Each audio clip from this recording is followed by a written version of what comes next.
चांदूर बाजार ते तिवसा मार्गावरील कळमापूर नजीक एसटी बसचं स्टेअरिंग पुश रॉड तुटल्याने बस रस्त्याच्या कडेला झाडाला धडकली।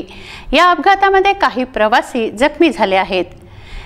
भंगार बसेसमुळे हे अपघात होत आहेत, तेव्हा भंगार बसेस रस्त्यावर सोडू नयेत, चालवू नयेत अशी मागणी प्रवाशांची आहे।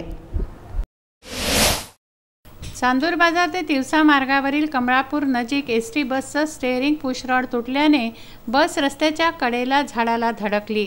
यामध्ये काही प्रवासी जखमी झाले आहेत। चांदूर बाजार आगाराची एसटी बस तिवशाला जात असताना सोमवारी 12:30 वाजताच्या दरम्यान हा अपघात झाला। MH 408723 क्रमांकाची ही बस होती। या बसमध्ये 34 प्रवासी प्रवास करत होते। त्यापैकी 4 प्रवासी जखमी झाले असून नेरपिंगळी येथील कमलाकर पांडे व त्यांच्या पत्नी शोभा पांडे यांचा त्यामध्ये समावेश आहे। बस झाडाला अडल्यामुळे गंभीर अपघात होता वाचला। बसचे चालक विनोद उत्तमराव तावडे तर वाहक मोनिका डहाके या होत्या।